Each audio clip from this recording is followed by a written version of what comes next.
Okay, well, happy to get things rolling here. It's been a great weekend, lots of great brainstorming. The governance working group, I want to thank everyone that joined me in this group, including Adrian Bravero, Nick Ryan, Dallas Perkins, Kelly Young, Danielle O'Gorman, Travis Cram, Brian DeLong, Lynn Frappier, Justin Green, Matt Liu, Jefferson Mahome, Gordon Stables, and Fred Sternhagen. And a lot of our time was spent in discussion and brainstorming mode.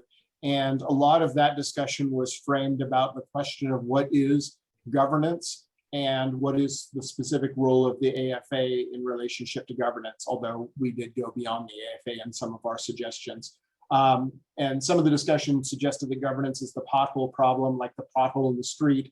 Perhaps there are problems we can better address collectively than director by director. And so if a problem is of that variety, then it is an issue that involves governance to some extent. And after the discussions, our group basically came to several recommendations and then some other discussion points that will be represented in the chapter when we submit it. So I'm going to go through those recommendations at this moment. Our first recommendation is governance coordination. There have been several instances in recent and distant memory where the actions of one of our debate organizations surprised the other debate organizations or people in the community. And that's mostly a communication problem, the kind of problem that we ought to have the capacity to solve. And so our suggestion is that there be a new AFA committee, which would begin at least with 7 people. That's 2 each. President, vice president, or selected person to join the NDT chair. So 2 from each of the organizations, and then someone appointed by AFA who would no longer be an active coach and would be a little bit more neutral to whatever controversies might be occupying the attention of debate at any given point. And the goal is to have a meeting, even perhaps a very short one monthly, to just kind of keep the organizations in communication directly with each other. Perhaps over time, it may make sense to have more people on this committee than the 7, but the 7 is where we started. And the goal is just to assure, kind of prepare people for things so that they're not surprised. And then also to reduce some of the overlap that we find where subcommittees from different organizations are doing much of the same work with some of the same people, but a lot of duplication of effort, which is inefficient. Our second recommendation is related to program metrics. This would be a new AFA committee, ideally. Not clear on the membership, but I think some from our committee might be willing to serve on it. And this committee need not be limited to debate, but the metrics would be different for debate than they would be for speech programs. The goal here is that we have lost programs, and in many cases, before a program is lost, there are signs of concern, signs of danger. And sometimes there are heroic efforts at the last minute to send letters to save programs, but in many cases, those are starting too late. And so the idea is to come up with benchmarks for program vitality, which might give the community the ability to offer support and resources before it's too late, and also give directors the tools they might need to argue for resources or activities on their campus. And so if you think of programs as having designations by a traffic light system of green, amber, and red, red is the programs that are imminently at risk of being cut. Green is the programs that are robust and deep and just kind of hitting it on all cylinders. And I'm not talking about, winning the NDT here. I'm talking about just having a number of individuals that are competing, having sufficient coaching support, getting to a fair number of tournaments a year, just kind of doing fine. And so the goal is to identify amber programs before they fall into the red area. And specifically, this committee, both ours is working on it, but then the FA committee would continue working on it, developing and perfecting a series of program health metrics, which might include things like not just the number of competitors, but the number of significant competitors, not based on their win-loss, but just kind of based on the number of people that are getting to 4 tournaments a year, or 6 tournaments a year, or whatever we decide is the most appropriate metric there. But also kind of tracking the coaching numbers and service activities and perhaps budgets. I imagine this kind of information is self-reported. But, if you registered for the, like, the NDT or CETA each year, and you just sort of like filled out an online form, and you could say like, we choose not to share, I guess. But, most of this kind of information would be pretty easy to, to figure it out anyway from looking at tab room. It's just the director would have it all at their fingertips. And the committee would just kind of keep track of, like, if they notice there's significant drop-offs, then they'd start again working with the director, sort of saying like, what can we do to help? Can we provide any kinds of support? People that you could talk to about it. Do you need letters written for you? What kinds of things can we do to help keep you away from the red zone? Number 3, service recognition. Our activity relies on service, and there's not enough of us doing it. It's kind of the same faces everywhere. This is a recommendation that the AFA could be a backup on it, but would primarily be inside of current debate organizations. And the recommendation is that we encourage more service by recognizing the significant services that are already happening. Now, we do have some service-related awards, and those identify, one person a year basically, but there's a lot of service work that makes the whole thing happen. Tournament hosting is a huge part of that, but there's also ad hoc service work, everything from Renier's Glico ranking system to like Classroom Cloud, and all of the work that people have done over the past year to help make the transition to online debate.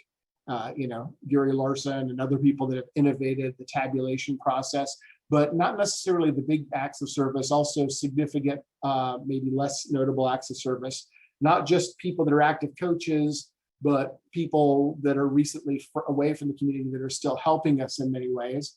And with a specific angle to try and notice when younger coaches are stepping up and recognize that and incentivize it and encourage it. Even people that are contributing to the topic committee, not just by writing papers, but by, kind of significant contribution during that process. When there's major awards, we should be publishing finalist lists for those awards because that recognizes more people.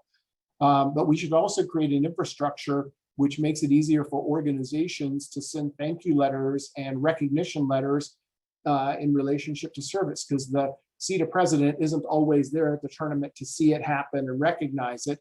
But if you basically could say, here's somebody that needs service, I'll write a paragraph for the letter, kick it into the Google form, and if the CETA president agrees, we should send a letter on letterhead about that. They can pretty much copy, paste, and modify a couple things and hit send and do it real efficiently. 4th recommendation is non-elite competition, and I'm going to turn this discussion over to Travis Cram. Thanks, Irmo. I think part of this recommendation would also be changing the title of non-elite competition to something that is, sends less problematic signals to students. I think something that maybe best captures the committee's sentiments is evidence-based, public-oriented debate. But the problem is all too familiar. It was spotlighted in our multi-format panel. The policy format group will talk about it some, but we face a student population with changing needs, expectations, and demands. And the AFA, I think, is in a good position to respond to this problem because many of its program members are facing extreme pressure to offer accessible competition opportunities to students that are not currently served by established formats, either because those formats aren't close to them, accessible in a geographic sense, or are simply not well tuned to the populations that campus is trying to serve. So the specific exigence that we see here is that what can a governance organization like the AFA do to facilitate program development of debate programming that is both accessible, both to students and audiences, and rigorous, that is linked to the specific values of higher education. And we see 2 opportunities that we do want to put forward, although there's also many things that could be done by individual debate organizations. The first solution is developing a validation system of what the AFA considers academically rigorous, accessible debate. And I think the criteria of public-facing evidence-based debate may be the most sensible expression for this. That AFA validation is desirable because what it does is create an incentive structure for program directors who find that structure relevant to document their service and development activities within the umbrella that the AFA provides. And that can be relevant to not every director, but certainly many directors. Additionally, it makes the most sense, we believe, to tie this validation to student learning outcomes and benchmarks in the areas of oral communication, critical thinking, and information literacy. And those areas make the most sense for a few reasons. I think they'll very much be in the spotlight of what the research group has to share as some of the primary areas where learning is occurring. But most importantly, they'll speak very solidly to the AFA's mission and values. Oral communication and information literacy and research are some of the key charter values that this organization espouses. But more importantly, they sit at that magical intersection that Paul Hayes had highlighted about what students are most looking to debate for, i.e. what brings someone with very little experience to the door of the debate club on campus. It is the sense they have of the need to develop these skills, but more importantly, it's also what administrations expect debate to offer. In terms of making sure that validation does no harm, we don't think this validation should be tied to competitive outcomes to avoid some of the negative downsides of, say, sweepstakes, points chasing culture, but rather trying to link that recognition to student learning and access as recognizing that is really the exigence that gives rise to these sorts of experimentations. Solution number two is an information clearinghouse. There are numerous experimental or nascent forms of public-oriented debate that have sprung up outside of a traditional circuit model. You saw some of those in the multi-format panel. I myself have been active in that effort for the last 2 years with my PNW format. And it does seem that a common informational place for resources and information on these formats would be highly desirable. And that could also tamp down some of the negative externalities of experimentation, such as the tendency to fragment, to not know what the left hand or the right hand is doing, et cetera. So that's the sort of gist of our recommendations there. Thank you very much, Travis. Our fifth recommendation is alumni coordination. This one is also a new AFA committee proposal with TVA membership, but some people from the governance committee are interested in this at least. And again, this need not be limited to debate, but might be slightly different in a speech context. What this committee would do is this committee would attempt to locate a significant number of debate alumni who are currently outside of the debate community. This would probably include some of the big names that we oftentimes drop when we're talking about the kinds of folks that our activity produces, but there are a lot of people whose names may not be widely known to us who still have really powerful testimony to offer for how significant debate was in their undergraduate experience in relationship to their total college experience.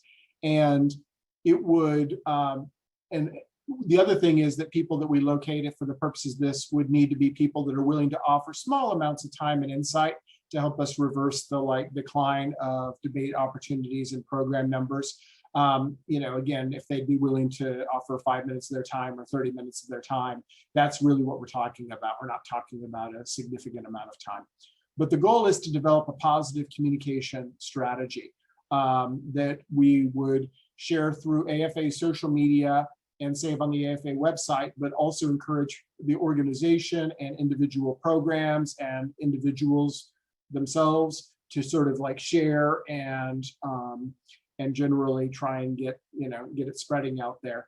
And the formats for this might include things like a short video. It's so easy to record that on Zoom, or a short Q&A. Just think about Jared's Q&A from his fundraising person. You could have a short thing like that was 5 minutes long with a distinguished alumni of debate that really invited them to say a lot of the things they want to say anyway about how significant it was for them.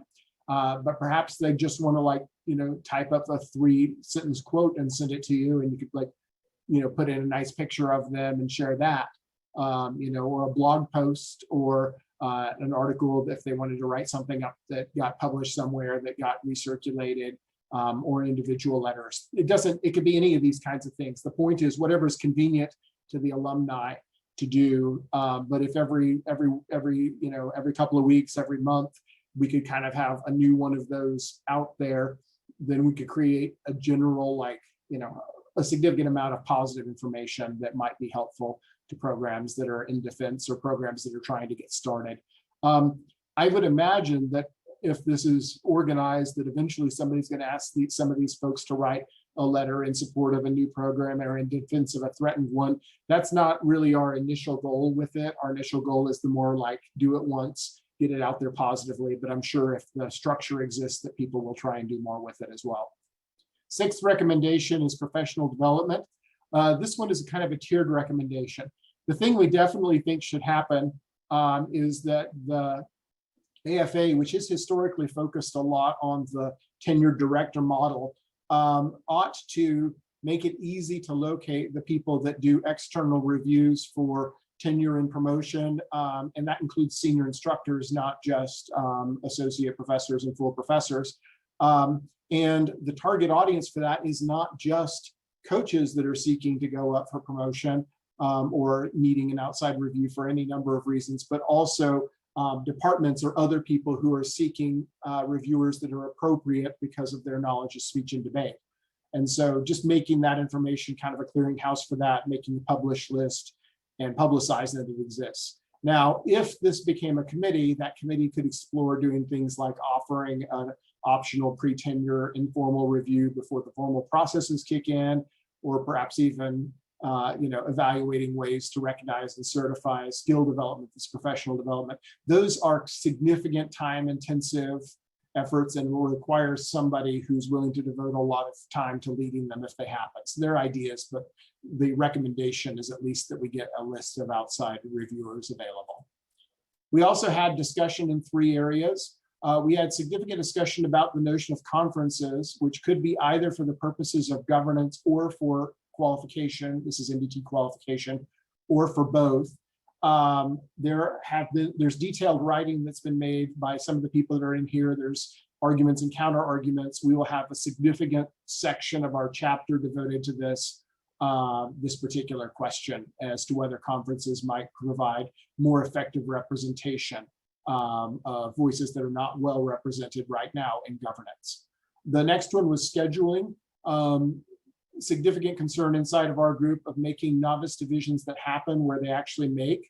That might include trying to have a weeknight or league model option that occurs in the fall or maybe in the spring, in the fall, the spring, or both.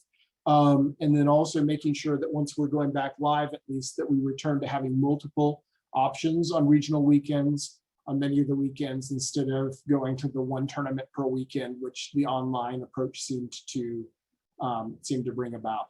And then finally, we're not the folks that are doing the monthly sustainability surveys, but we definitely recommend that some of the themes that we've discussed here be explored on those surveys in terms of what directors feel about them, how much interest they have in outside sources. If they have alumni, they might be able to locate for a committee, et cetera. So we want to endorse that the monthly sustainability survey consider any and all of our ideas as possible extra questions, but not like all at once, because that would be too many. We have a little bit of time, just a couple of minutes for Q&A if anybody has it before we move on to the second presentation.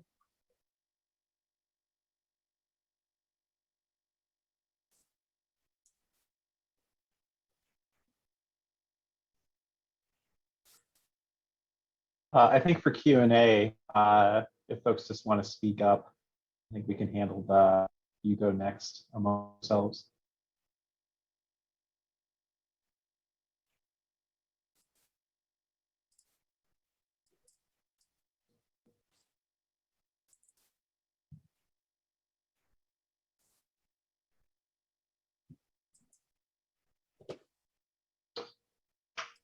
All right, if nobody has any questions, I think we'll skip the order a little bit. So audience was scheduled to go next, but Paul Hayes needs to leave in a bit. So Paul, if you want to take a couple of minutes to share some thoughts and observations from your group. Thank you, Kelly, and thank you for letting me jump the queue. I'll be very brief. It shouldn't even take a couple of minutes. I think that most of the concepts of our group were covered in the lectures yesterday, the administrators panel, Ed Lee's presentation. We came away from our discussions with 2 primary sort of driving thoughts. First, the notion that there's great value in the notion that, as Ed Lee describes, of putting the rock in the cabbage, and that should be memorialized. And second, that in a world of growing but fragmenting debate, it is incredibly difficult for faculty, particularly faculty who don't have a background in debate, who are trying to start new programs, to understand the lay of the land and the practice of modern debate. In response, we came up with 2 deliverables. I think both of these were just proposed as part of the governance committee recommendations. So perhaps this is something we can follow up on. First, the notion of creating a summary of existing options. The top piece, which I'm interested in particular, is this notion of engaging one's university strategic mission and external strategic partners. In addition, there's interest in putting together a list and description, as sort of a snapshot of all of the existing practices of debates. This might be something that could be added to the AFA's website, other institutions' websites. Second deliverable, a written piece which addresses both of these topics. Once again, how one organizes a rock, how one puts the rock in the cabbage, and also a snapshot of the different practices of debate. And I think perspectives on why debate is fragmenting as it is.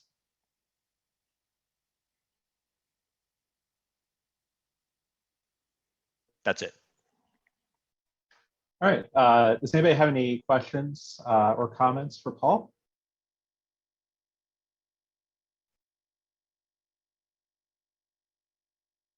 Yeah, I have a question.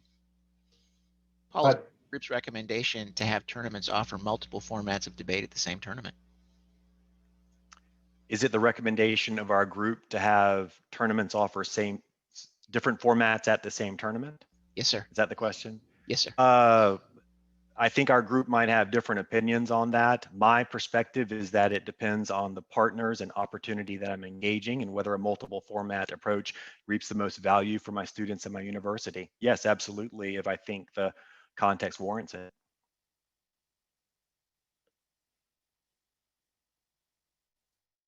Thank you.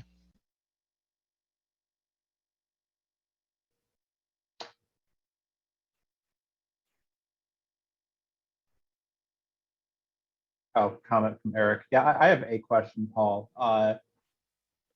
Some of the kind of growing debate formats have either very weak or very flat governance structures. Do you have suggestions or ideas about how kind of cross-format engagement among directors might occur, or thoughts about how to kind of get at the problem? That's almost a funny question. I mean, you have on one end of the spectrum the policy debate community, which has 3 separate organizations at this point.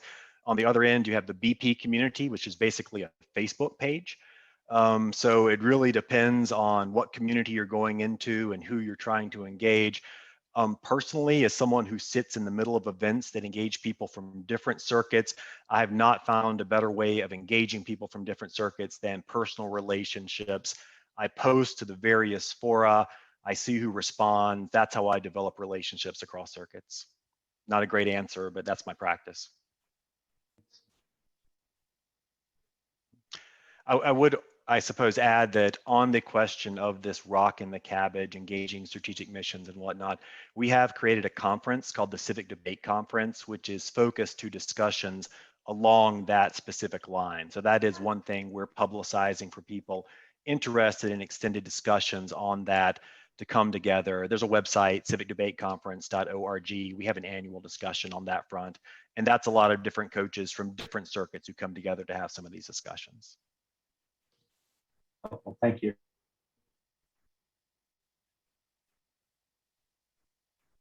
Does anybody else have any questions?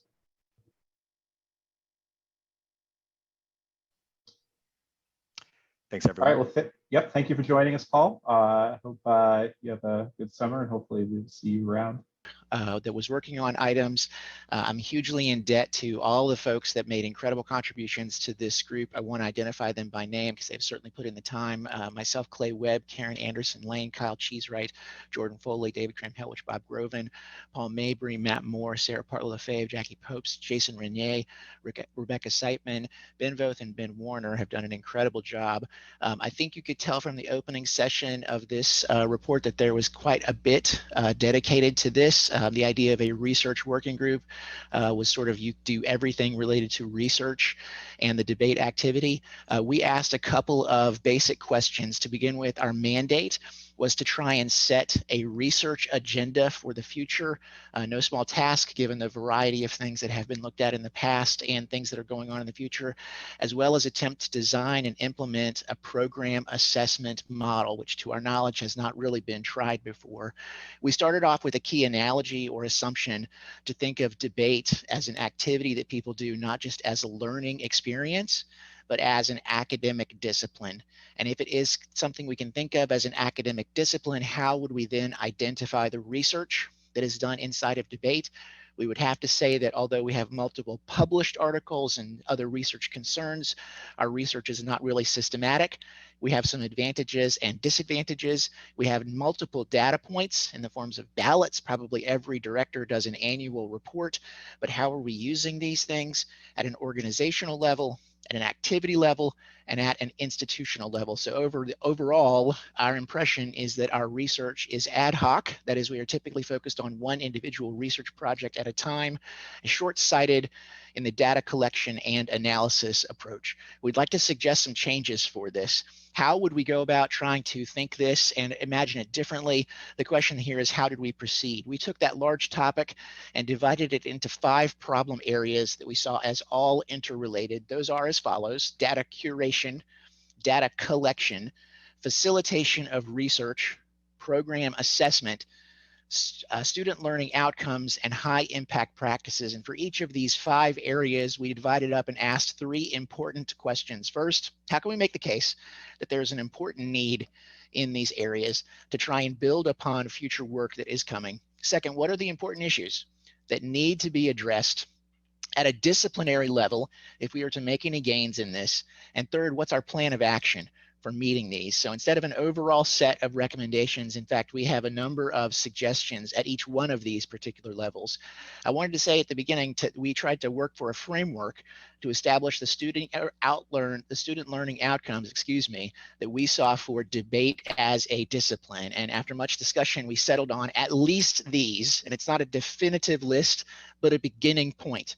And those are oral communication, critical thinking, information literacy, civic engagement, and intercultural knowledge and competence. Why these? Because we think that they are directly related to the activity of debate and can be assessed and measured in multiple different ways. We also think they are related to the goals of individual teams. Why this particular language? This mirrors directly the American Association of College and Universities value rubrics that is used for accreditation in a number of places, and they align quite nicely with the National Communication Association's learning outcomes in communication, both of which are sort of currency in higher education for performing assessment and demonstrating the worth of individual academic programs. So let me talk about these each one in case and try not to take too much time. We talked about the curation of existing data, and the need that we saw in this area was there's no existed forum for curated or visualized data or even existing completed debate research. There are a number of data sources, for example, Tabroom, that are not very well visualized, and existing research is often not accessible. We're putting together a proposal to create a website that would be a clearinghouse for debate research articles and data resource fundings. There's some sort of low-hanging fruit that we see here that just in order to get access to the research, we got to try and collect it and make it easily accessible for researchers. It will help faculty and staff in their careers, and it helps build the literature reviews for folks that are doing additional research. If we had our dream, we would also try and make publicly available data sets that are doing research in the future. We've got a lot of different suggestions in this vein, whether it involves already existing repositories or even creating new ones. But the idea that future researchers might be able to use existing data sets is one that we see a lot of worth in. This is all key to defining and advancing the idea of debate as a discipline and as a career orientation. The second area that we looked at was about new data collection. And the need here is that we want to be able to advocate for debate. We've noticed a decline in programs and a decline in the reputation of programs in higher education. And we need more data to be able to facilitate research and facilitate debate itself. We have two specific suggestion areas that may change the collection of data. The first of this is some systematized survey data, such as an annual census of debaters, of directors, of judges. Other activities do this. It wouldn't be impossible for us to have this as an idea. This also allows us to do additional data collection in the future, such as cohort tracking, to do interviews, to do experiments with argument classes that reflect things that are going on in actual debate tournaments, but expanding the organizational modes of data collection in that. And the second is to talk about ballots and possibly changing ballots. Ballots are one data point that we already have introduced at tournaments, literally tens of thousands of ballots over the course of a year if you're thinking about the entire college debate curriculum, and not to mention high school. So the idea would be to try to add some standardized fields for argument and decision details, and at the very least to try and convince our partners at tabroom.com to introduce basic demographic information so that the information that is there is some that can be sorted and could be gone through. Now, there are enormous challenges to this, and we're very receptive to that and understand there are questions of follow through in terms of just being able to put this together with human capital. And also there are questions of institutional resources for data collection. So again, some of this is easy and some of this is hard. And there also is a question of whether we will be able to get community buy-in and how this can be incentivized through different practices. We're very aware that we don't own the Tabroom software. There are a number of barriers to making things, but in a world where we're trying to do some data collection, it seems like a tool we might ought to approach to try and utilize and make a better benefit out of. Another area that we talked about was facilitating research. The problem here is that our research is not often valued, and there's certainly not enough of it. This impacts research gaps that undermine our ability to advocate for debate. They undermine our ability for coaches who have research expectations to turn in projects outside of debate. So we're suggesting a research committee, and maybe this is aligned with the existing AFA research committee. Maybe it needs another one. That's an ongoing conversation to include some combination of the following incentives to try and facilitate debate research, to foster at least one research collaborative targeted at graduate students. This is something that happens in other disciplines. There are actual formal structures to try and help people get research started, and new researchers, including hosting a research colloquium at least once a semester. Other disciplines have a problem that people have to travel to this. We already have people traveling to tournaments. So the idea is to adopt a formal and informal research mentoring system within the discipline. The other is to elevate the profile of research awards within the AFA and potentially adding additional awards to reward things that are going on in research and data collection, to develop specific calls for debate-related studies to encourage more research to occur, and to facilitate funding organizations, whether that's grants from forensic organizations or possibly even bigger proposals from governments and nonprofits to be able to fund resources. So a lot of different options, some easy to accomplish, some that will take a few years to be able to accomplish, no doubt. Another area that we looked at was the idea of program assessment. Program assessment is a definite need that we have identified. This is the currency of higher education, and many directors are being asked to be able to provide their own assessment, not just as an academic unit, but as a student affairs unit as well. So we have a section making suggestions to directors, a very concrete how to engage in assessment kind of idea, discussing what are student learning outcomes, how do they work, what is student and what is service and community engagement, and what kind of things can you track in terms of intercollegiate representation and team activities. We've coupled that with a number of options for assessment tools. This section is notably brief, but begins the conversation of how this kind of thing might be done. And then, similar to what I heard Dr. Morris identifying in recommendation number 6, we are suggesting the establishment of some external entity that could do this. In our case, not a committee, but something we are calling the External Program Review Board. This is an idea that was suggested at the last development conference that was in print by Rowland and Atchison, which received endorsement from a number of different organizations. But this would be a group that would train and provide external reviewers for programs to be able to do things. And the goal here is to be a resource for programs and directors. Now, Dr. Moore cited this as a possible committee. We've suggested it as a board. Why a committee and not a board? Well, frankly, organization services called committees. Journals have boards. This is similar to the formation of a journal. The only difference is it's not a publishable quality item. It is instead a series of peer review letters written by the reviewers themselves that become evidence of peer review in people's files. It's modeled on the National Communication Association's Performance Review Board. Again, that was started by Robin and Jared in 2009. We have not formally put it together. We're suggesting it's time to go ahead and do that. We also have an area about learning outcomes and high impact practices. And as I mentioned before, we endeavored to go through and identify a number of student learning outcomes for viewing debate as a discipline. Those are oral communication, critical thinking, information literacy, civic engagement, intercultural knowledge, and competence. The goal here was to identify what some best practices for the assessment of these SLOs might be. We need some sort of systematic assessment. And while we have individual programs that are no doubt tracking different categories, as an organization, we might want to think about trying to collect data and even establish it at some sort of national clearinghouse, as we spoke about earlier, for data collection to look for existing and future research on assessment through student learning outcomes. Why? Why should we do any of this? Why should we do data collection, curation, facilitation, any of those items? One particular point we wanted to connect to was the idea of debate as a high impact practice. Nobody in this channel would probably disagree with the idea that debate is a high impact practice. High impact practices are those that hit multiple learning outcomes at the same time. To frame that for academic debate is a language that administrators are familiar with. There is a list of established high impact practices by the American Association of Colleges and Universities. There are currently 11. The 11th was added 2 years ago. ePortfolios fit the category of high impact practices. In a word, our suggestion is to make a research agenda to get debate on that list and demonstrate our importance as a high impact practice. I don't know how much time I have reserved, but thank you. And we would definitely appreciate any questions, feedback, anything like that on this series of projects.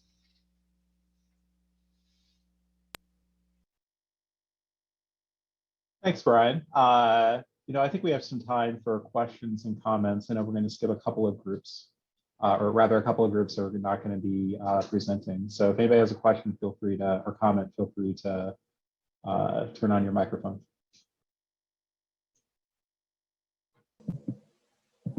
Yeah, questions or comments we would love to have. I have a quick question for Brian. Carly? Brian, I think that was very thoughtful, very well put together. One of the questions that I've always had is about dissemination of the research that has already been done or that will be done. Some of it comes out as conference papers at NCA or at Alta or somewhere else, and then people are left sort of scrambling around to try to find those. I think if we go to the trouble to do all of this work, we need to figure out how to get it in a recognizable location or repository that we can either direct people to or that can exist over the long haul. I mean, I know I've been in the situation of trying to dig up an old paper or to dig up an old piece of research, or even some of the Urban Debate League stuff. So I don't know if your group had any conversation about the dissemination of this good work.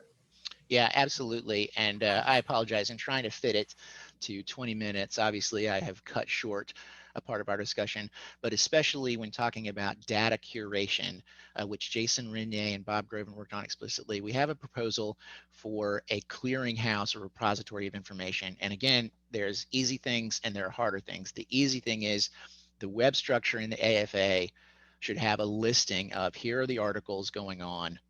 And if it's a site, if it's a link to a DOI, then a link to a DOI. If it's held in some central place like CAD is on the CETA website, it links to that. But the idea would be to try to gather as much as we possibly can so that that itself becomes the beginning point for the literature review, the research of what we already know on things. Now, can we go on from that? Absolutely. We can make that more sophisticated, more advanced. And the idea is not only making future research openly available, but maybe even having conversations where some of our items can be indexed in a different way than they are. Right now, if you want to find an article, you almost have to go to those journals itself and use what Ross used to call the magic fingers method, see if you can find an issue that talks to things that you have. Maybe we need to start talking to database companies to get them to reference some of the items. So it's a multi-level conversation. First, we have to think about it. Then we have to talk about this as an organization, as the AFA, and then probably it has to connect to specific journals, editors and editorial boards of journals is our thought.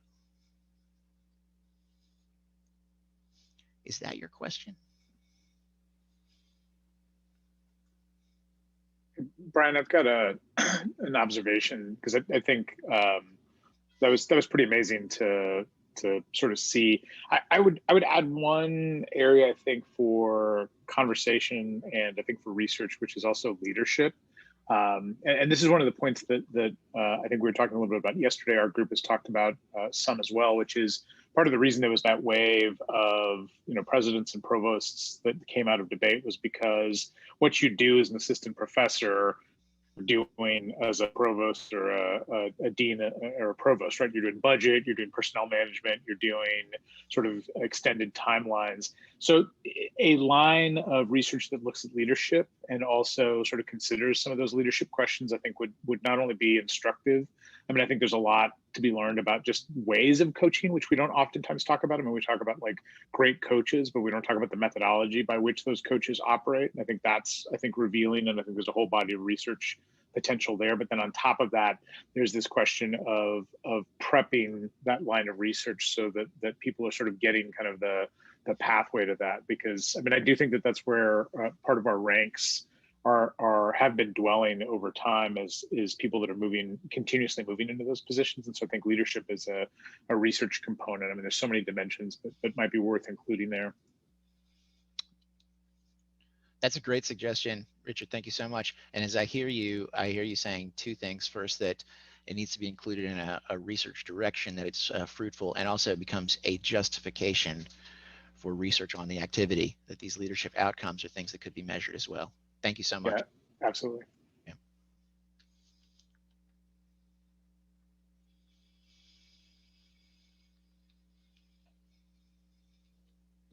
Yeah, Brian, one of the things that makes me think of is the old AFA archive at Utah. Do I sound better now? Yes, sir, you do. All right. Yes, sir. And if there was some librarianship support that went with it. So I don't know if that would be possible to have happen again or not, but. Yeah, I hear what you're saying. So because the AFA archives exist in the Marriott Library at the University of Utah, we might approach them about helping with the repository, correct? Is that your thought, John? Yes. Yeah, that's a great suggestion.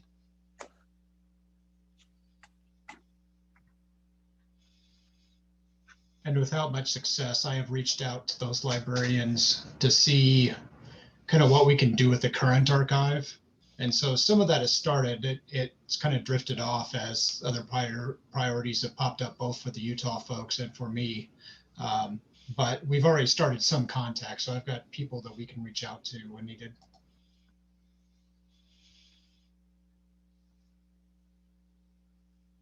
That's a great idea. Thank you.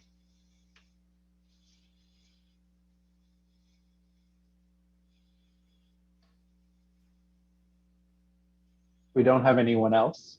John Frey, actually, I think probably have more than one John on the call. I think we are ready to and excited to hear what you have to share with us in a slightly slower pace. Now, if I can just do my Alvin and the Chipmunks impression again, we'll be in great shape. I told my group my current joke is that I'm the world's worst ventriloquist most days because my lips are moving, but there's no sound coming out. So with that, we had a really fun group working on audiences, and the notion was, how do you communicate with different audiences? A couple of things that we talked about kind of at a strategic meta level about communication. One is, I think across the conference, what I've got the sense of is this notion of a mythos or the legend of a program becomes critical. You know, the longer I've been not just in debate, but in administration, that notion of our roots actually becomes something that appeals to alums, appeals to current people in the program, actually, because it shows consistency across time, that you're not going to abandon them. And it's a great way to tap into those. The second thing we talked about is the connection between the work of the debate program, of the forensics program, and the work of the university. One of the things we talked about a bit is that linkage between the strategic plan of the university and the college, and wherever you reside, and the work that you do.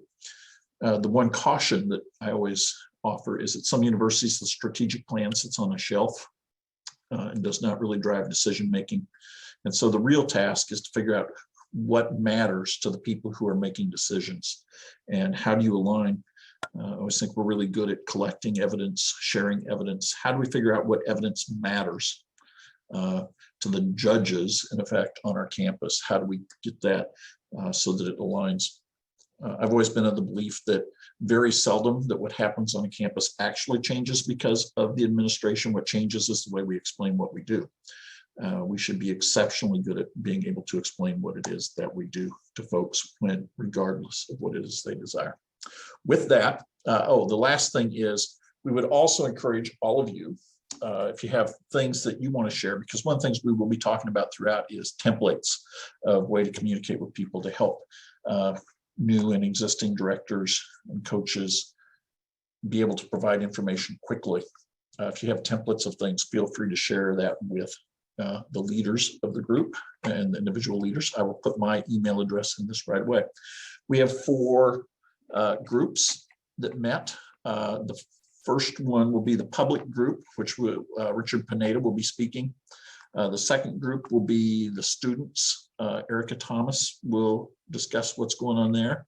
The third group is administration, and Natalie will be, and folks within the university, Natalie will be talking about that. And the last one will be alums of the program, and that will be Heidi. And so I will be quiet from here out and give it to those folks. So with that, Rich. Okay.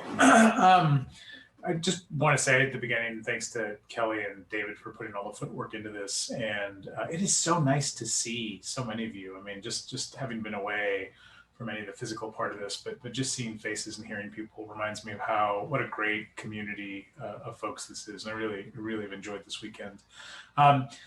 We were tasked with looking at how to communicate with the public, and I essentially have this constructed into 3 parts. Format-wise, I guess we'll have to talk. I'm sure Kelly and David have some suggestions for what the deliverables will be, what they'll look like. But we conceived of it essentially in 3 ways of thinking about communicating with the public. And we sort of approached this from the idea that these chapters or chapter, whatever it's going to be, would look more like a handbook for new coaches and coaches that are looking to revamp their communication methodology. So the first part is infrastructure questions, which is what information are you trying to collect and what is it that you're trying to share? And in particular, we think starting with how you would communicate to the public may be the best place, because you're looking to try to find the broadest kinds of messages, and assuming that people don't understand anything about debate, or they have a valorized version of debate from maybe film and television. So you've got to find ways to communicate what's going on. And in particular, and this is the point I think Brian was making, think about framing things in terms of educational impact terms. So talking about high impact practices, talking about student contact hours, talking about scope of student involvement over what happens in a traditional classroom, the uniqueness of the individual students that are participating, and then the number of hours in preparation or quantity and distance related to travel. And those are all metric points that would be helpful in communicating to a broad public, so that they could look at any university and say, wow, the debate team really is high and above some of the other things that are going on there. The second part of the infrastructure question is determining who the public is and who it is that you're trying to communicate to. And we talked about this several groups, though. There's a group specifically talking about the administration, but we were also talking about kind of a public that is, other than debate, alumni to the institution, for the institution, and students and structures that are on campus, as well as institutional stakeholders like a board of regents, so even further removed than what's going on the campus, and then your broader community in general. And what we find, and what I found in El Paso, is that there's a ton of people that have some debate interaction in the legal community, even if it was just in high school, but it resonates to see that there's a program at UTEP and what we're doing. The second part are the artifacts, like what is it that you're going to do in terms of reaching out to the public. And so we talked about the idea of making sure that you know how to do a press release, a very boilerplate structured press release, so you can dump that information in and link it to different groups on campus. There's also a caveat. I should have said this at the beginning. New directors or directors that are still trying to get adjusted, most universities already have, obviously, a communication structure. So it's important, A, to work with them because they may be able to do some of this work for you, or B, at least kind of clear with them what it is you're going to do before you start sending things out. We also talked about social media as a way to connect with the public, but on a very timeline-based structure so that you have consistency in what you post and when you post, and also pushing for multimedia use. Maybe not necessarily filming debates, which seems to come with some controversy, but even filming things like, the lead up to a tournament or traveling to a tournament or a day in the life of a director.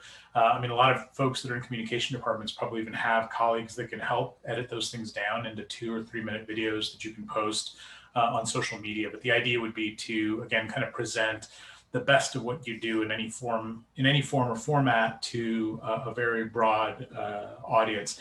And then the last part of what we talked about with communicating with the public is something that, again, I think Brian is exactly right about, which is metrics. We do so many things that we never keep track of and we never put into the language of the kind of broader institution. So we talked about making sure that you understood a little bit of the technological analytics that come through when you use social media, and also think about creating an earned media report at the end of an academic year. So how many times the student paper or the local newspaper, local media have covered the team, and also seeing if you can get links to those things that you can keep them, as well as metrics that are tied to events that you might host that are public facing.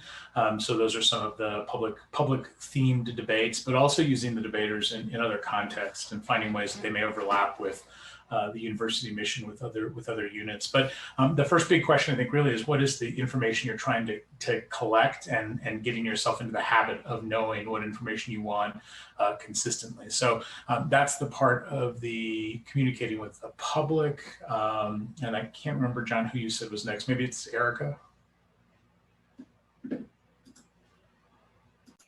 Hello, thank you, Richard. And thank you, John. Also, I want to thank quickly Vic Keenan, Sam Godby, and also Helen Morgan Permit, who could not be here this particular weekend, but also contributed a great deal to this document that the 4 of us have been working on. And this short version of the presentation are really the 3 main areas that operate as a guide to the best practices in approaching communication with students.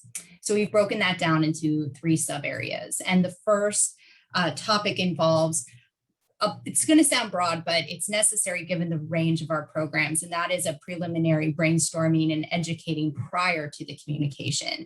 That would include understanding your program and your student audience. So we're considering questions like, who are your audience? What do they want out of debate? And how will they engage in the activity? More specific examples include recommendations to determine your team's brand. So what are you selling your students? And again, considering how some of our programs might be very policy centered.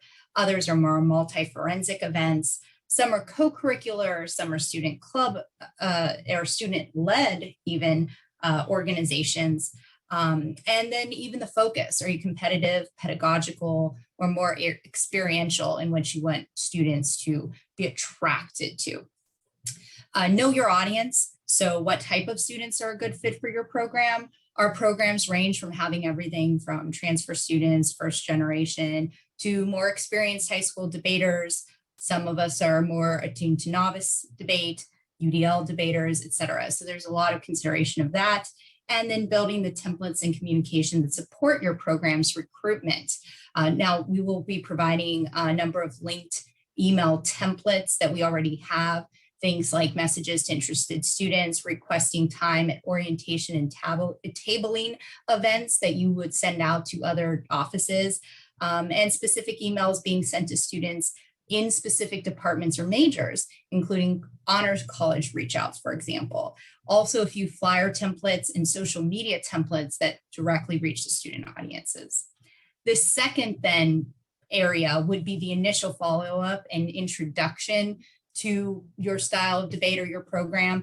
And those include communication models, communication of students' initial involvement, directing that engagement, and having students compete or do events or practice to feel more engaged. So again, some further sub-examples include finding a system that works for you, that saves time, but also allows students to access answers, ask questions to determine if your program is a good fit. I know, for example, our program has had success with platforms like Slack and Discord, but many of us use campus communication systems. So those sorts of examples. Also getting students involved early in terms of maybe off-season contact to incite some involvement and getting them to their first tournament. But that also involves laying out the guidelines, which might be on a syllabi, for example, if you are running more of a co-curricular or a presentation at a club meeting. Third, and finally, then our general area is the continuing communications. So this is where retention requires ongoing communication practices and developing of a team culture that centers on diversity, equity, and inclusion and ensures that teams continue to thrive.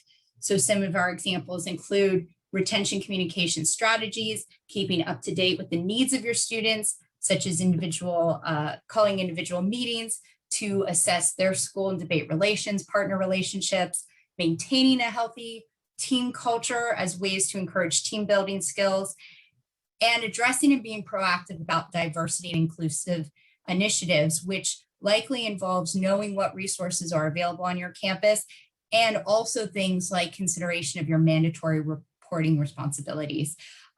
In general, I just want to quickly say that assessment of these things is important on an individual basis, but I think a lot of it can occur informally, maybe through exit interviews. For example, I'll include an example of an exit interview I give my former students, but basically being reflective of how well you're recruiting and retaining students. Yeah, and that's us. Natalie, yes, Natalie's going next. Hi, everybody. My name is Natalie Benny. I think I've met the majority of you for those who are like, why is this 27-year-old speaking about communicating with admin? I'm a PhD student at Penn State and a coach at Samford Debate. Likewise, so excited for this whole weekend. It was a blast. I want to thank the others who worked on this group. It was two subgroups that we ended up kind of combining into one in terms of communicating with colleagues, department, and broader administration. So thank you to Mike Janis, Ed Panetta, and Ed Lee, who I don't think is here today, but extremely helpful in coming up with these ideas. They're largely, you'll hear, kind of repetitive, which I don't think is a bug, but a feature that we're hitting on some of the most important notes in terms of who and how to communicate. The three that I want to emphasize or re-emphasize is the need for disciplined and positive information, not just at the time of crisis, but beforehand.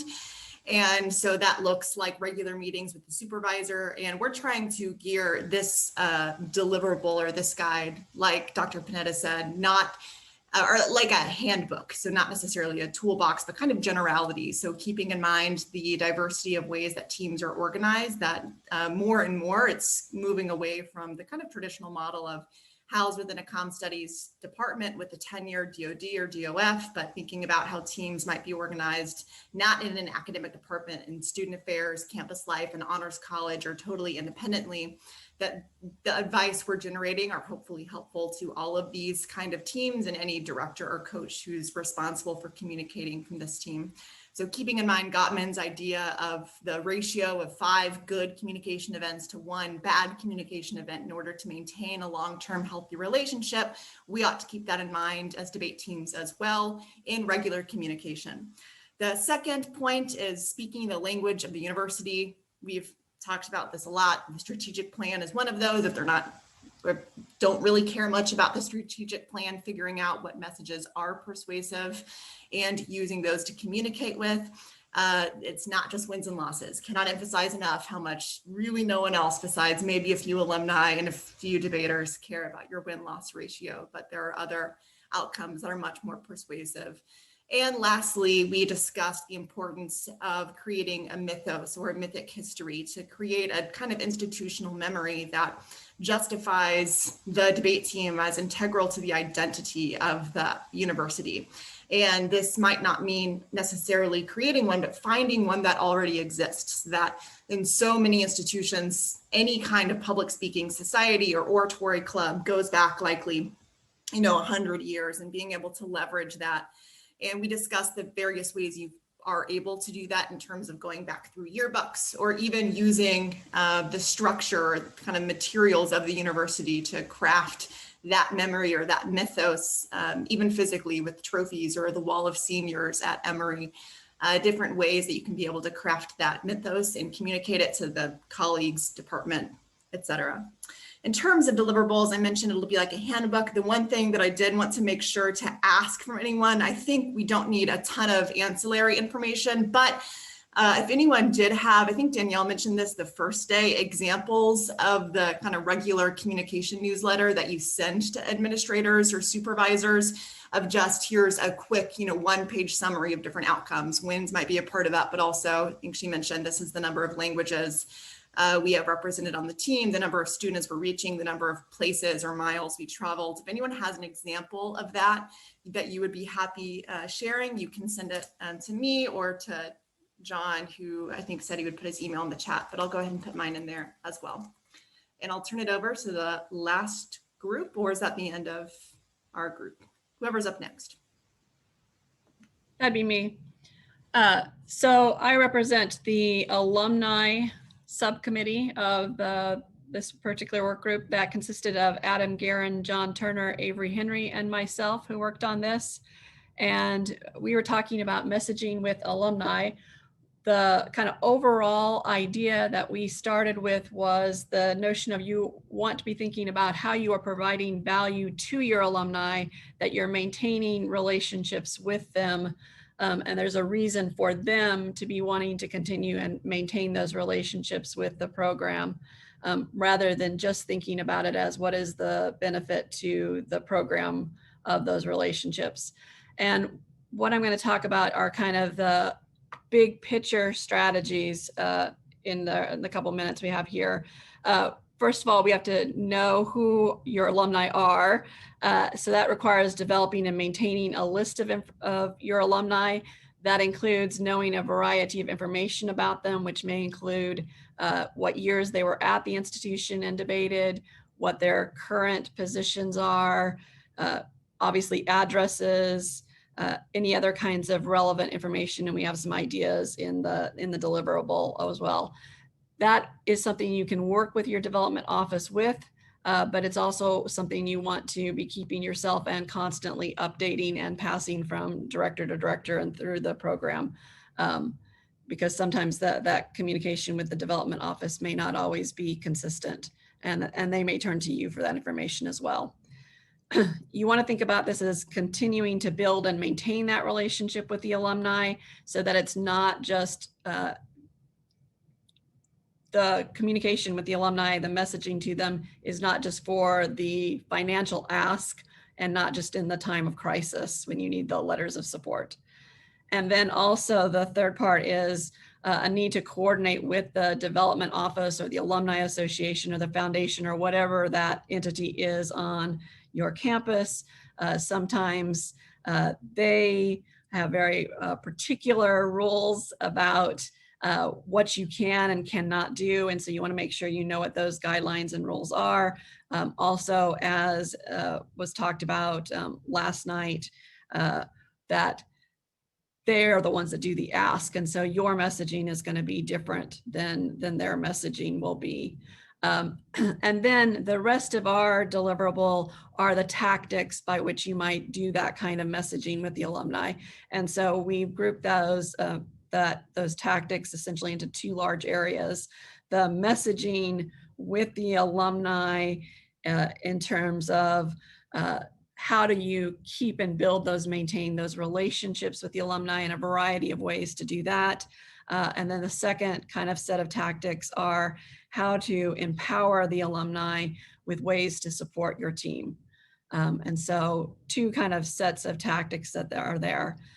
As John mentioned, if we are looking for some artifacts, and so if you have examples of alumni newsletters that you send out, or social media posts that you make, or other kinds of letters, and you'd be willing to share those as examples, that would be great. And I am dropping my email into the chat.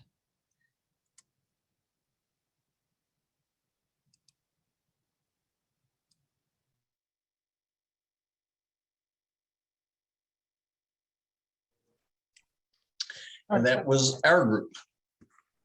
All right, thank you. Questions and comments from the audience?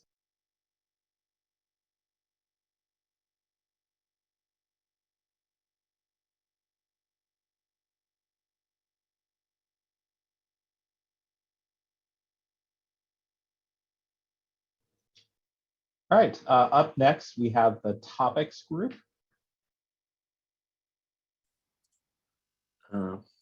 Hello. So I'm going to start on that, and some other people may chime in order to sort of add more to what I had to say. Okay, so we got a PowerPoint to start with, and then a part of a Google Doc later that I can show everybody. So first, starting out with the members, thanks to everybody who was able to come. It was a very great group. We feel that we were very productive. We did have a very narrow task as we understood it, but we want to have some things to present to everybody. So our task was to assess and propose reforms for the NDT CETA topic selection process. And following through on that, we decided to, that we want to produce a few deliverables. The first is, well, 3 amendments, proposed amendments to the CETA Constitution and/or guidance document recommendations. We feel pretty confident that all of the things that we propose, while they would be better as an amendment, they don't necessarily have to be, they could be done under the current CETA and NDT guidelines. But we have a process that sort of holistically reforms the topic selection process, and then another one that expands upon and kind of ratifies the guidance documents that the committees have produced over the past few years, and adapts them in light of our reform. And then the last one is a little bit separate, but we have a proposal about topic rotation. And then we're, with things we have to write are some defenses of this and reports on the discussions.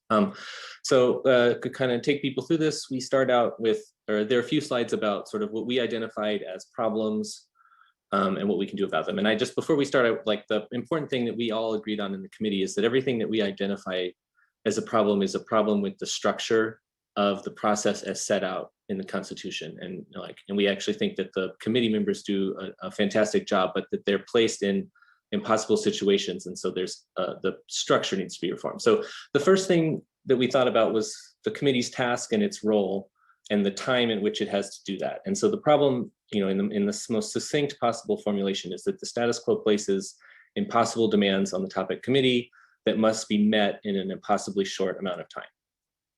The topic committee is sort of forced to do a lot of work to sort of vet the topics, and they only have 3 days to do it, and the authors only have a month to write their papers. And so we think that even in the best of worlds, that's not enough time to sufficiently do this work. So we kind of propose 3 categories of reforms, and these are the broad overviews. I have more details at the end, but the first one is to kind of shift the committee's role from correction and tinkering to evaluation of proposals, with the main goal being to offload the work the committee currently is forced to do by necessity onto the authors. And so we'll go through how we had to do that, but the intention kind of to reduce the workload of the committee and make it more like an editorial review board or a journal board that is evaluating and reviewing and making suggestions to the authors, rather than having to be the one at the end of the day who has to complete the stuff that didn't get done beforehand.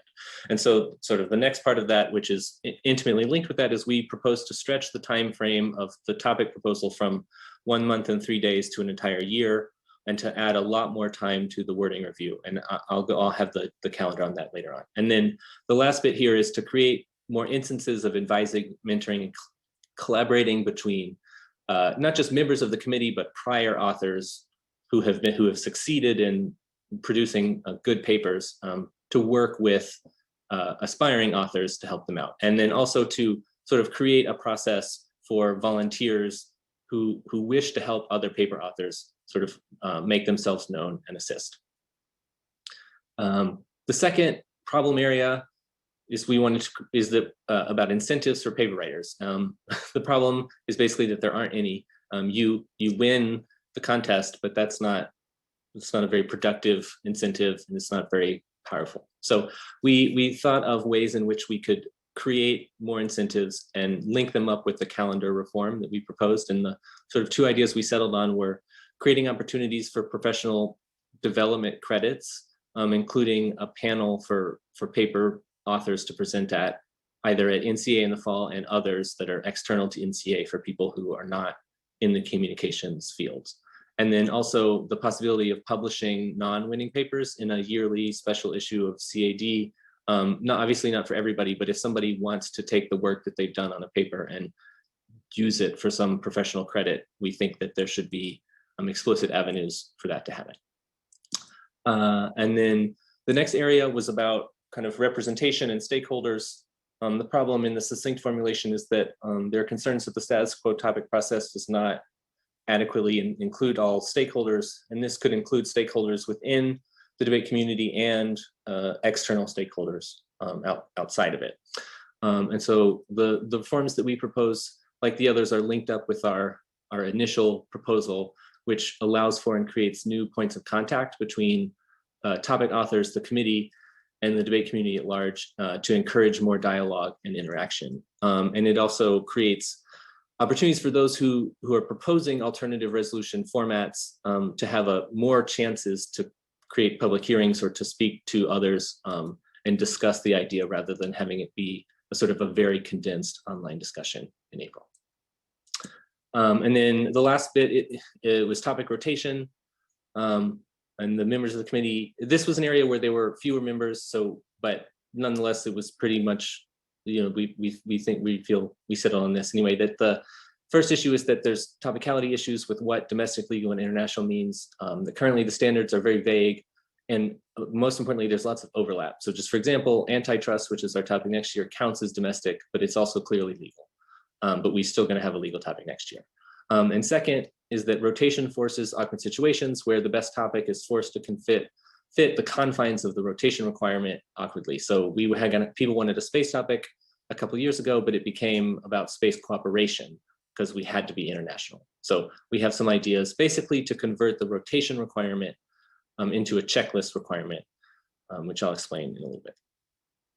Okay, that's my sign to shift to the details. Okay, so we kind of have three detailed proposals. The first one, or at least this is our draft. Of course, we're still going through, but it envisions a new calendar for the topic process. And the visual form is down here, which is maybe easier to see, but it kind of tries to convert a very condensed process over the course of the year. So we think that we should start with abstracts. And we kind of modeled this on a conference paper submission process and a journal paper submission process. We were trying to draw on the established institutions for production of scholarship in order to make the topic committee process look more like those, which we think will produce better topics and better stuff to do with the paper. So we think we should start with abstracts at the very beginning in July, kind of right around when the announcement is coming. And that then people will work on their area papers in the fall and present their first drafts at public panels kind of in November or the late fall. And we think there could be a panel at NCA to do this, and a kind of a non-NCA panel sponsored by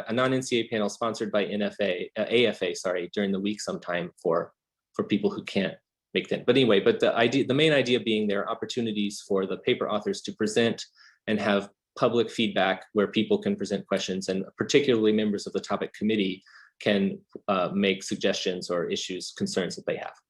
And that allows 2 months for revisions with a vote on the area coming at the end of January. And then once an area is selected, sort of we felt that one of the issues of the status quo is that the topic committee comes in after the area is selected, but really we think that the community should work on the wording proposals sort of in the same way that they work on the area proposals. So we propose having an open submission process for wording proposals in the same way that there are area papers. So there's a selection of area papers, and then anybody who wants to can submit a wording paper that proposes at the end a single preferred wording for the resolution. And it could have alternatives, but it has to pick a single candidate. And then there will be an opportunity for discussion of that and with first drafts in April, and then another month for revision. And this would culminate in the meeting of the topic committee, who basically selects which of the wordings they want to put on the slate. And so again, so here the topic committee doesn't have to do the work finding the definitions and doing the stuff that's not there. If the paper doesn't meet the requirements at that point, then it won't make it. And the one reform that we suggest here is that we think the area author should get a guaranteed spot on just like the author gets to write one thing and that's just guaranteed on the slate, but that everything else has to get the majority of the topic committee. And then at the meeting, the topic committee also sort of announces whatever needs to be done for next year. The next set of things is about basically institutionalizing the guidelines that the topic committees of the last 2 or 3 years have put out. The contributions that we made were really to divide these between our proposed area papers and our proposed wording papers. And I don't want to spend too much time on these because they're pretty much just what the current document says. But we have these length requirements. The place where we developed the most was about sort of trying to hash out what a core controversy actually is and how you can measure or how you can demonstrate that there's a core controversy. And the 4 issues that we sort of settled on were making sure that the controversy area should have negative positions that are not just linked to sort of fiat or the lack of political will and money. Like that there should be, and it's just because something is important doesn't mean it's controversial. And we think that the controversy should be lengthy or enduring. And then in fact, extending this process over a whole year basically requires the controversy to last at least a year. The other area was making sure that there's distinct affirmative and negative impact areas so that there's variation there. And then the last one was kind of a metric for making sure that the literature on the negative is not just a few people wander through. And so we kind of thought the way to measure that was for the authors to demonstrate that there's actually journals or databases or special issues that demonstrate an extended scholarly controversy area as opposed to just kind of one person shouting in the wilderness. The rest of the stuff is kind of, identify what you need in the paper, the wording requirements. We sort of thought in the area paper, instead of necessarily having a lot of definitions, that the person should focus on phrases, or sorry, this is down here, definitions, that the author should focus on key terms of art, and that in the wording stage, that's when there's sort of much more emphasis placed on definitions and vetting, although we think it needs to begin earlier on. And then there's evidence standards there. And then the last bit is the topic reform. And we think there's a fairly simple reform, and that's if we change it to no longer say rotation, but to say include, that it becomes more like a checklist. And so the argument being just like we have to check all 3 boxes every 4 years, not necessarily rotate between them. And so, for example, antitrust could check both domestic and legal. And so, it specifies a single topic may satisfy multiple categories, and that, at any point, like if it's been 3 years and there hasn't been a legal topic, then the topic committee would need to say that. But basically, this includes all of the benefits of multiple issues, but it eliminates the timing problem that rotation creates. And then that's all that there. And then this is the link to the document if people want to do that. And then I think we have time for questions too, although I know that's a lot to digest. I have a short question. I love a lot of this. I love particularly the incentives to get people to play the game, I think is really smart. My question is on the first reform you listed about getting people to get feedback, because my understanding from being on the topic committee just one time was that that's already an option now, even though I understand it's a compressed timeline. And if I recall correctly, maybe it's changed in recent years, like basically no one took up that offer and then was frustrated with the topic committee for like, hey, you didn't tell us this beforehand. And now you're, desk rejecting the whole topic. So my question is why I'm nervous that making this, even though if it's across the year, it's the debate season and that no grad student coach is going to devote time that could be spent coaching to writing a paper, and particularly with the reform to get feedback from the committee, which I think is super important. I don't know, would that incentivize people to actually get that feedback before they get, the desk reject a few months later? And so how does it work with, so I guess the question is that incentive, are we optimistic that that works, given that it's an option now and people don't seem to be taking advantage of it? And second, how do you expect people to balance the competition season with writing topic papers? Yeah, thank you. So for the first thing, kind of we think that the structure of this creates sort of two mandatory points of public presentation, and that instead of desk rejects, we expect, or we sort of envision that the topic committee would say, here are concerns we have at those 2 points, the fall panels and then the April drafts. And that then if the authors respond to that, then presumably that would be fine. But if they don't, then it's not like a desk rejection. It's everything is always an R&R. So basically it converts the whole thing. You can't be rejected at the panel stage. All you get are concerns. And then if you don't address those concerns in the revision stage in December, January, then the committee could say, sorry, you didn't. It's more like an editorial board. Like that didn't actually happen. But with the goal that kind of like most of the time, presumably the authors are going to be able to satisfy. So that's like, we thought that was an issue, and we very much hope that this kind of makes that so that never happens again, because all the authors feel that they got a fair hearing, because there was a point where there was like an expectation that concerns would be addressed. And if concerns weren't addressed there, then the people aren't doing their job. So that was kind of that. And then as to the timing, this is definitely an issue. And so I don't want to minimize it. Our kind of response to that, and someone else can maybe chime in if they want, it was that like that work has to be done in a condensed point in time now. And so that like stretching it out long enough, our hope was that we stretched it out over long enough period of time that it becomes a question of like a couple hours a month, as opposed to a couple hours a day, every day for an increased period of time. So if it turns out that doesn't happen, then like we don't want to, then we were aware that might happen. But the hope is that same amount of work stretched out over the period of time, and with enough warning that also that the public process enables, not the public process, but the points of contact allow for more division of labor, hopefully. Anyway, that's kind of what we were hoping.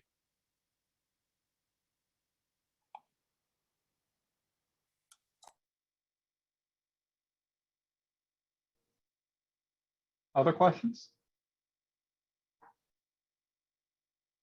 And the doc has more, it has our like, it takes us through the notes of how we went from day to day if people want to check that, but I didn't want to.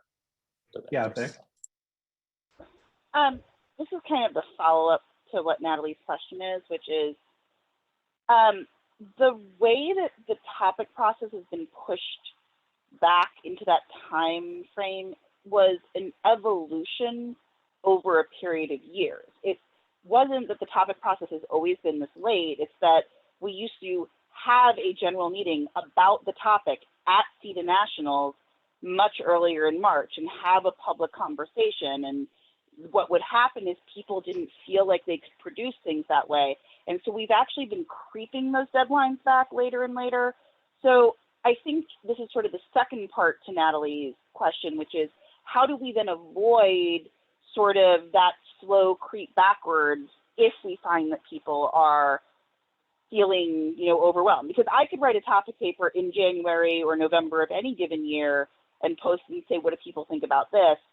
But people don't do it because of those competitive drives or time constraints. But there was also always a second part to this, which is the academic nature of people who are professors and the timeframes under which they need to publish or grad students need to do assignment work from the September to May timeframe. So it wasn't just the competitive season, it was the academic demands of that timeframe as well. And I was just wondering how that was kind of getting addressed as in part. Yeah, I think definitely that was kind of where we started with the incentives thing, that our hope was that we balance any increased demands that this process creates with greater opportunities. Like I would like, and I think this could be a publication. And so like, hopefully it could count as a publication if you work on a topic paper, and you don't have to win for it to count as the publication. So that's why it, like right now, there's nothing that happens to your paper if you lose, you might do it again next year. But so we were hoping that incentives that apply, no matter if you win or not, could kind of justify any time that somebody needed to spend on that from a competitive, or that they need to get rid of from a competitive or an academic standard. And I mean, just the other thing is kind of, we, you know, just from the perspective of the people on the committee, and, you know, was mostly that the compression of time as it's evolved is no longer sustainable. And so we wanted to kind of create points that stretch it out. But that was our sense there. But yeah, thank you. I guess Will, I think it looks like you're. Trip, thanks for this work. It looks great. My question is based on something that inspired the original rotation. The concern is that when certain topics would come up, they wouldn't necessarily focus on multiple aspects. In other words, a domestic and legal topic might end up being dominated only by domestic arguments because of the strategic advantages. So my question was, did the committee develop criteria for us to assess if a topic was actually debated domestic and legally, or is it a situation where the wording initially would be enough to kind of check off on that list? We kind of, I mean, as is, that was one of the issues that we thought needed to be clarified more, that we didn't quite get to. I think there's some sense that we might, in the written proportion, try to develop those out.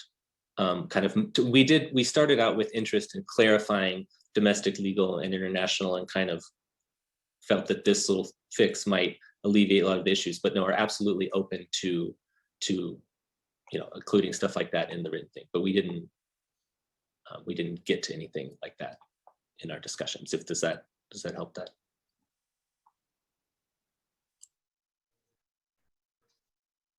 All right, let's take a 10-minute break. So Trip, thank you. This is a very hard problem, and I'm grateful for the work that your group did.